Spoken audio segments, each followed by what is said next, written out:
Una vez más, sean todos muy bienvenidos a la unidad número 11, ¿sí? En la cual estamos estudiando lo que es la astronomía. Como ya sabemos, en este segundo video, vamos a estudiar la segunda parte de lo que es la historia de la astronomía.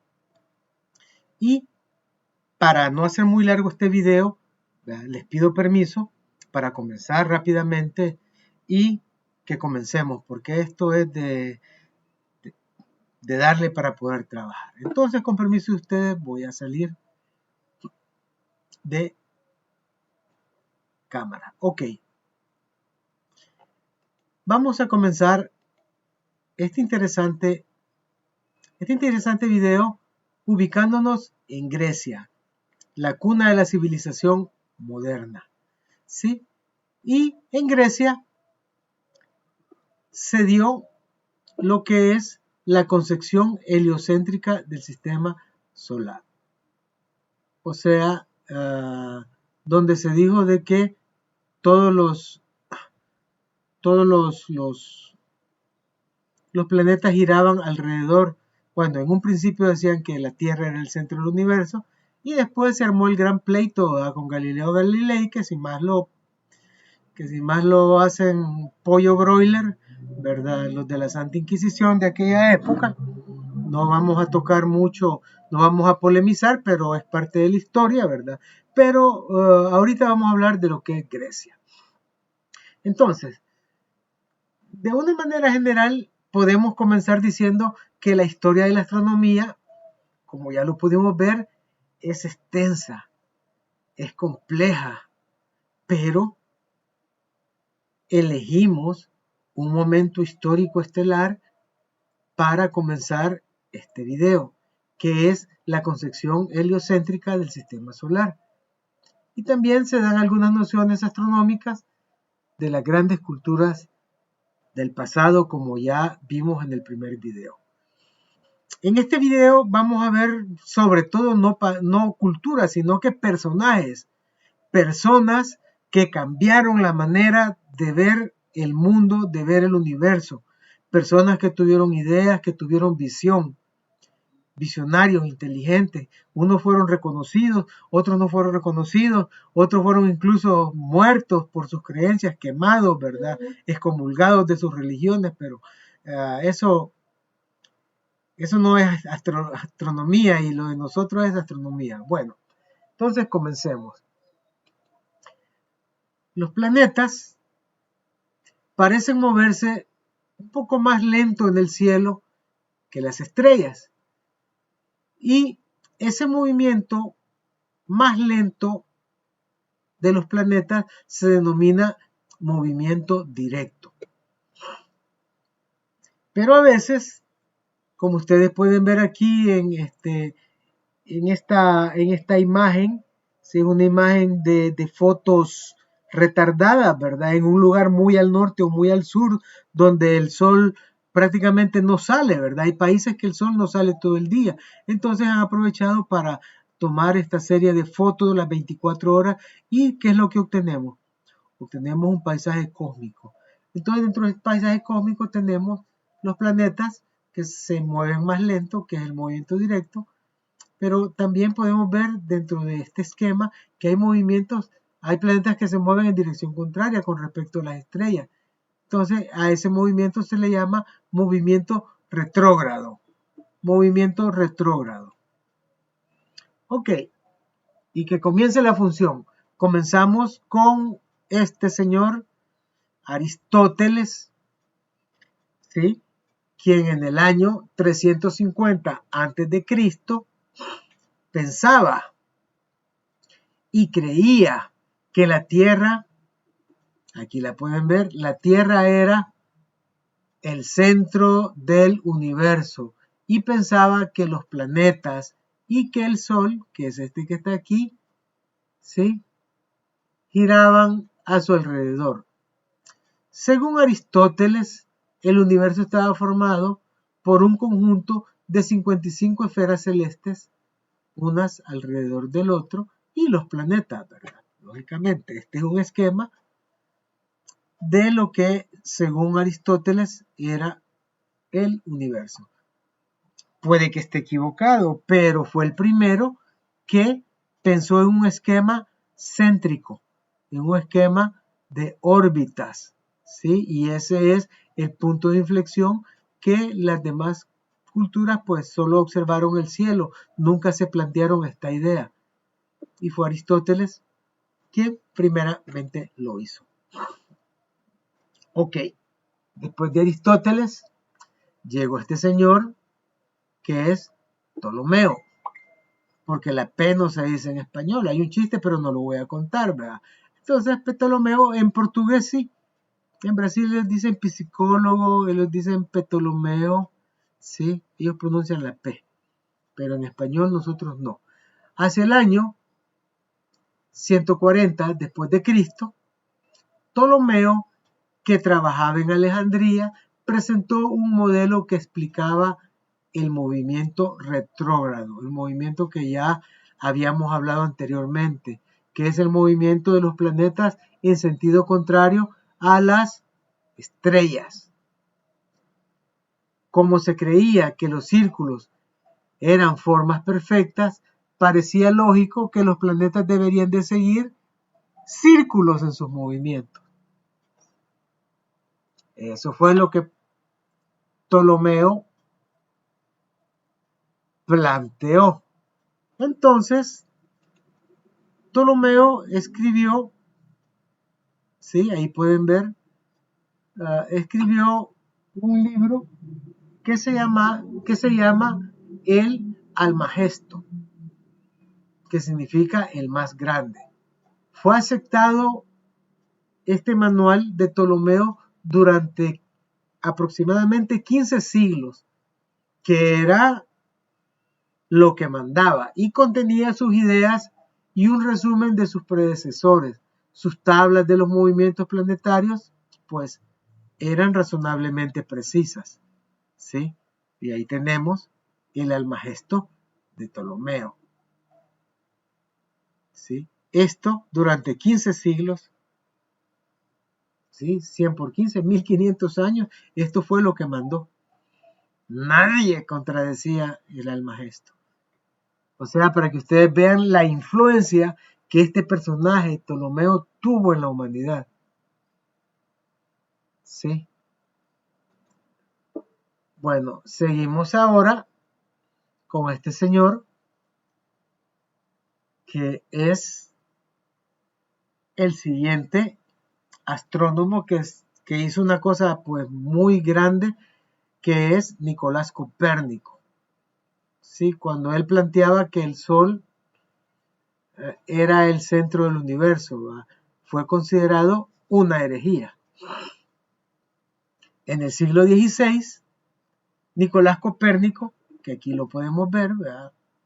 Con su cortecito de la moda, de la época, un astrónomo polaco, pariente de Lewandowski, bueno, sugirió la teoría heliocéntrica.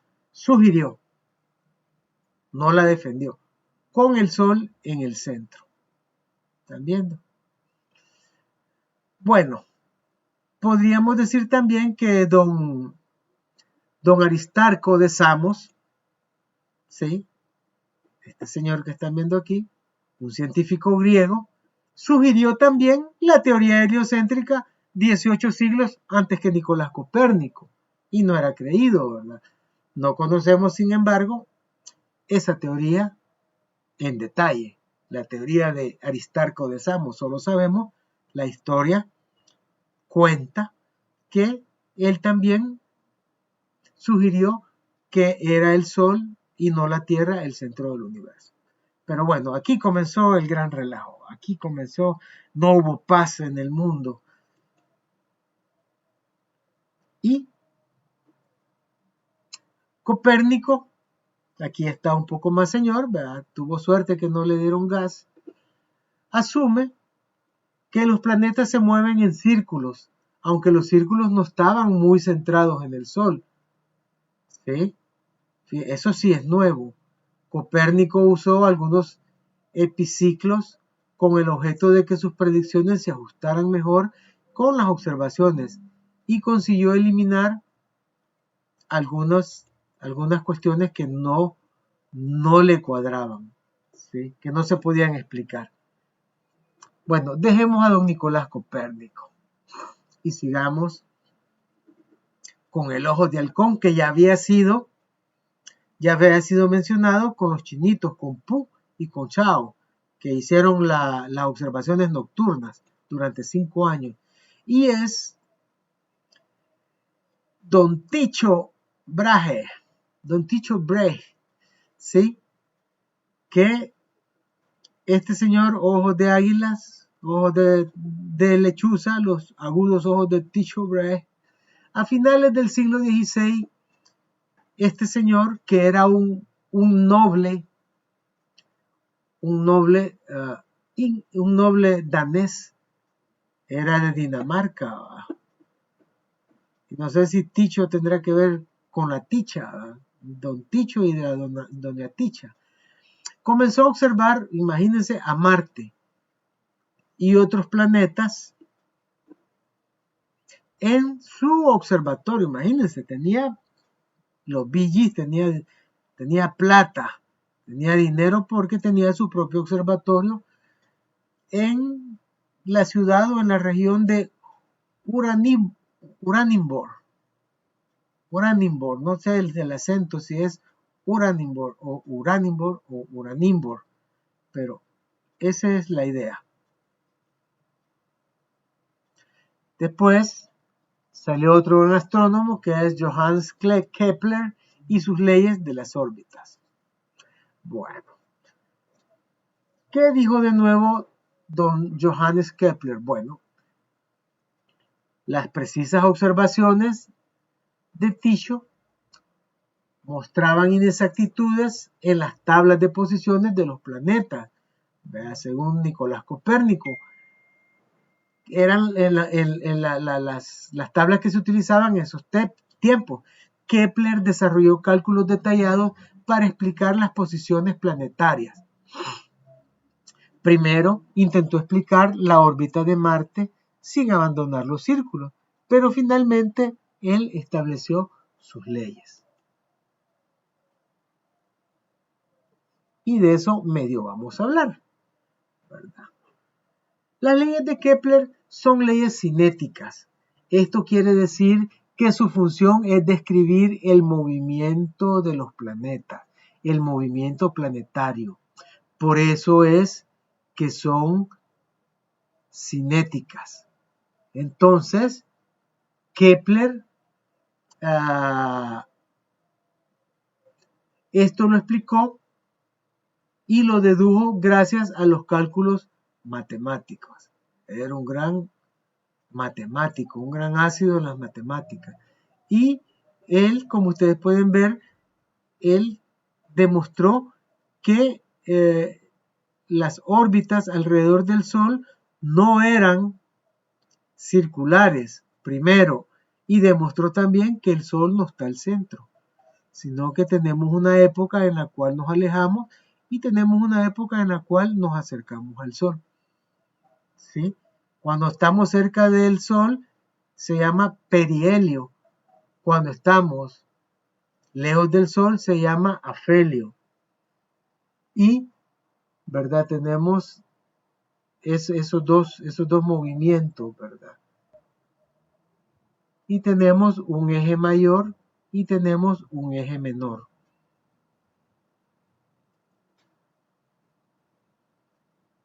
Entonces, surgió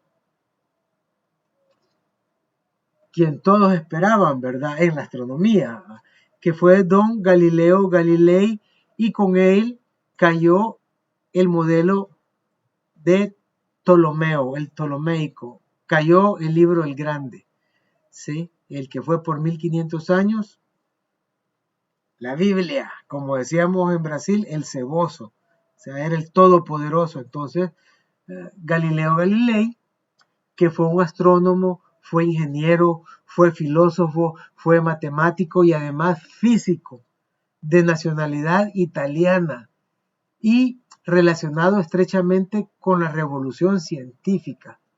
Bueno, fue, ¿qué puedo decir? Me quito el sombrero, Fue un hombre eminente del Renacimiento y mostró interés por casi todas las ciencias y artes. Era un hombre integral, un hombre universal, como me decía mi maestro Jaume Campos, gran amigo mío, catalán, el concepto de la búsqueda de la universalidad. Bueno, la propuesta de Galileo apuntaba a que era el Sol y no la Tierra el que se encontraba en el centro del universo y que los planetas y las estrellas giraban en torno a él. La teoría, conocida hoy como el heliocentrismo, no había sido propuesta casi 100 años antes, había sido propuesta casi 100 años antes por Nicolás Copérnico, pero no de la manera como Galileo Galilei la propuso. Y entonces, don Galileo Galilei hizo las siguientes aportaciones al mundo, a la humanidad. ¿Verdad? Por personas como él es que ahora tenemos computadoras, tenemos internet, tenemos aulas virtuales, ¿verdad? O sea, toda la mano de todos estos señores está metida porque generaron conocimiento. Bueno, él hizo el telescopio de Galileo. ¿Por qué? Porque utilizó lentes cóncavas y lentes convexas. O sea, su superficie era algunas lentes hacia afuera y otras superficies eran hacia adentro. Eso es cóncavo convexo. Las lentes antes eran rectas, planas. Además de eso, él aportó la imagen derecha, ¿sí? En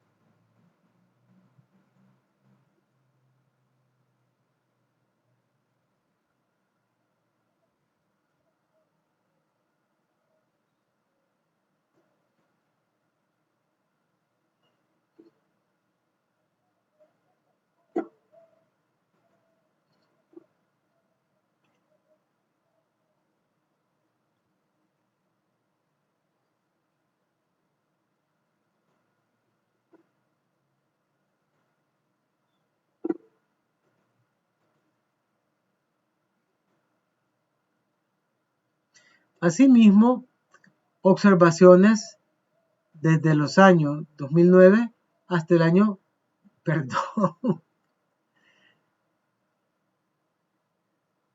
asimismo, observaciones en los años 1609 a 1610. ¿Y qué observó en este año? Bueno, observó los cráteres de la Luna, estrellas de la Vía Láctea, observó los satélites de Júpiter, observó deformaciones en Saturno, observó manchas solares. Y don Galileo, como todo buen científico, tenía una disputa con Christopher Scheiner por las manchas solares. Christopher Scheiner, para variar, era un padre jesuita quien había descubierto antes las manchas solares y se armó el gran pleito con don Galileo Galilei. Al final, realmente, hasta ahí no llego, pero en algo han de haber quedado. Y finalmente, las fases de Venus. Este es el aporte, el sencillo aporte que don Galileo Galilei, él solito, dio a la humanidad. Y, ¿verdad? Hacer el comentario de que ahora, actualmente, 400 años después de que Galileo Galilei hizo sus descubrimientos y que Giordano Bruno, que es este señor que vemos aquí, fue quemado en la hoguera, en parte al menos, por su visión de mundos que deberían de existir más allá del sistema solar. O sea que yo creo que a don Galileo Galilei lo toparon al morro los de la Santa Inquisición, y él, para cuando vio que lo iban a hacer churrasquito, ¿verdad? Entonces él, yo creo que él firmó y dijo, sí, ¿verdad? La Tierra es el centro del universo y va. Pero él sabía que no. Y este señor parece que le salió un poco que no, y terminó en la hoguera. Entonces, 400 años después, no queman a nadie, gracias a Dios, ¿verdad? Reina la paz entre la iglesia y los científicos. Y sobre todo que en el Vaticano ahora tenemos, ¿verdad?, a nuestro Papa, que es latinoamericano. Y mantiene incluso el Vaticano un moderno observatorio y varios respetados astrónomos. Ahí estamos. Bueno, entonces, como un homenaje a Giordano Bruno, que yo me imagino que ninguno de ustedes lo conoce, vamos a hablar un poco de quién fue Giordano Bruno y por qué terminó en la hoguera.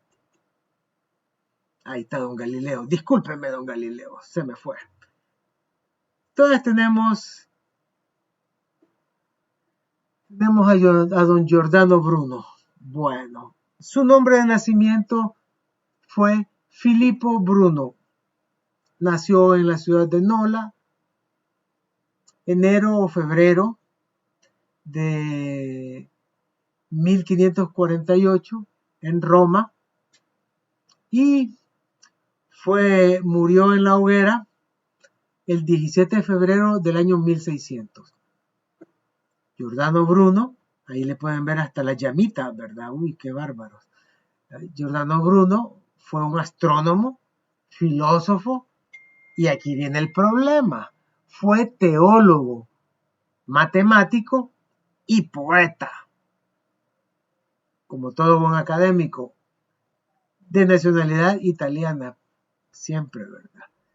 Sus teorías cosmológicas superaron el modelo copernicano, o sea, el modelo de Nicolás Copérnico. Imagínense qué cerebro era este Giordano Bruno.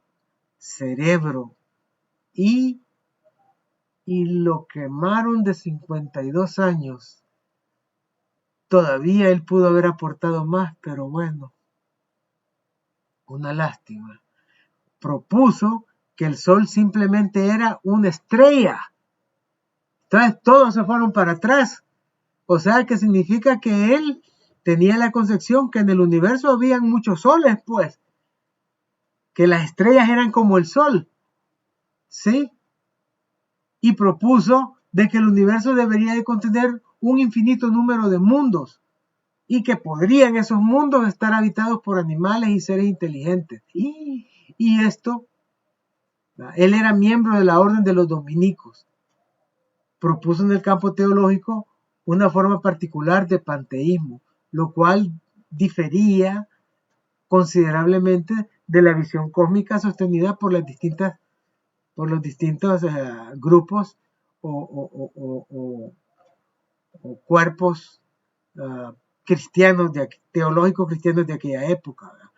Además de estos razonamientos, sus afirmaciones teológicas también fueron otra de las causas de su condena. Bruno Giordano huyó del convento en el que estaba y se hizo luterano, ¿verdad? Fue luterano, todo eso, pero al final, ¿verdad? Lo llevaron, lo agarraron a ser ejecutado por las autoridades civiles de Roma después de que la Inquisición romana lo declaró culpable de herejía, razón por la cual fue injustamente para mí y para pienso yo que para todas las personas de ciencia en la actualidad, quemado injustamente, quemado vivo. Fue quemado vivo, no era que lo mataban y después lo iban a... No, vivo, lo quemaron vivo en la hoguera. Ahora viene el más poderoso, el más ácido de todos, ¿sí? A hombros gigantes, Sir Isaac Newton, el hombre de la manzana. Y bueno, ¿qué puedo decir yo de este grandioso hombre? Y a pesar de que él fue un niño débil, fue muy enfermo y fue muy maltratado por su madrastra, ¿verdad? Él desde chiquito hacía dibujos, papeles, él era matemático nato, él a todo le hallaba raíz cuadrada, él a todo lo contaba, él todo lo... Es que era un niño increíblemente, ¿sí? Entonces, habría que esperar a Isaac Newton 60 años más tarde, ¿sí? Para conocer el porqué de las leyes empíricas de Johannes Kepler. Newton nació en Inglaterra en 1642, 42 años después de que quemaron al pobre Bruno, el año en que muere Galileo Galilei. Isaac Newton fue un físico, teólogo, inventor, alquimista y matemático inglés. Eso fue Mr. Isaac Newton. Y Isaac Newton escribió Los Principia en 1687. Isaac Newton es el autor de los Philosophiae Naturalis Principia Mathematica, más conocido como los Principia, porque eso de Philosophiae Naturalis Principia Mathematica está más fácil decir los Principia. Y los Principias contienen las 3 leyes del movimiento, en donde describe la ley de la gravitación universal que estableció las bases de la mecánica clásica mediante las leyes que llevan su nombre, las leyes de Newton, y que todo comenzó cuando él estaba una tarde leyendo, estudiando, y le cayó una manzana en la cabeza, ¿verdad? Aunque no creo que haya sido de esta manera, pero la manzana fue la epifania o la epifanía, ¿verdad? Que hizo que él comenzara a plantearse la ley de la gravedad, que algo atraía la manzana hacia la Tierra. Y así comenzó lo que sería los Principia, las 3 leyes del movimiento, que es el mayor regalo que un hombre puede haber dado al mundo. Uno de los tantos, ¿verdad? Y tenemos a don Isaac Newton en todo su esplendor en esa imagen. ¿Sí? Isaac Newton, bueno, es que es increíble hablar de Isaac Newton, es algo aparte, es un monstruo realmente. Es el mayor científico de su tiempo y tal vez de todos los tiempos por los trabajos que él hizo. Newton hace 4 contribuciones fundamentales al avance de la física. Así, sin Isaac Newton tendríamos un atraso, bueno, no quiero ni imaginarme. Pues. Primero, formula las leyes del movimiento de los cuerpos, casi nada. ¿Sí? Después, descubre la ley de la gravitación universal. Tercero, postula que la luz está formada por corpúsculos a través del prisma. Hasta Pink Floyd, ¿sí? Ocupa el prisma en su famoso disco The Dark Side of the Moon, ¿verdad? Y en número 4 inventa el cálculo infinitesimal, o sea, un cálculo donde viene por 10 a la más no sé qué y la notación científica, pues, ¿verdad? 3.10 por 3.36 por 10 a la menos 36. Todo menos 36 es un montón de ceros, porque si no vamos a pasar 4 días escribiendo una cifra, pues. Entonces él lo hizo todo más fácil, pues. Y esos son por fácil que parezca, increíble que parezca, las contribuciones de Sir Isaac Newton. Y de esta manera terminamos este segundo video y por aquí nos vamos a quedar porque ustedes ya saben de que es nuestra última unidad y no sea muy grande. Entonces, bendiciones para todos. Nos vemos en el siguiente video. Y por aquí nos quedamos.